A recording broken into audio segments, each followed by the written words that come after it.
visceral gameplay equation. So right away we started off with the notion of we're going to use physics, and so that we can impart the forces of the player onto the monsters themselves.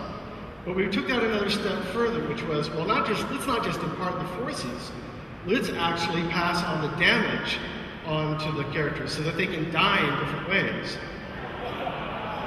But we added to that the idea of critical deaths, which is if you critical kill a monster, that it'll be really loud and noticeable. And the only way to make that totally loud and noticeable above the normal gameplay of a Diablo game is they have to explode.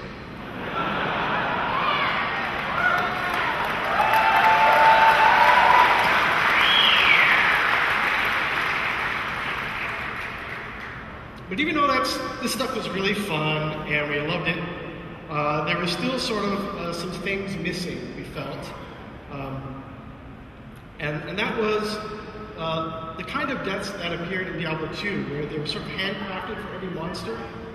And what they do is they give monsters a lot of their feeling and emotion, and which is something that's really hard to do with monsters in Diablo because they just kind of live to die. So we decided to roll forward this idea from Diablo 2 and reserve some monsters for what we call special deaths, which are handcrafted exactly like they were in Diablo 2. And what we like to do with this is we look at a monster and figure out what is that monster about, how is he built, and then try to punch that up and bring it to the forefront again.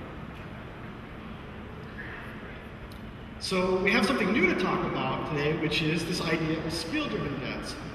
We showed you a little bit of this at the WWI announcement with Locust Swarm, where the locusts literally eat the flesh off the monster's body. But that's not where that idea started. It really came from Disintegrate. And the reason we started doing this was we said, well, we want to do a Disintegrate skill.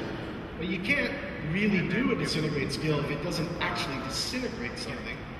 So the death is really a core part of the way that skill is going to perform. And then once we got into the game, we went nuts, and we decided, well, let's do more of that. And so here's a skill you're seeing, which is called Burst of Acid, that'll literally melt monsters all the way down to the floor. I have no idea. And of course, we brought something else forward from Diablo 2, which is this notion that rares are filled with a lot of evil energy, so that when they die, they need to explode. And why? Just because explosions are cool.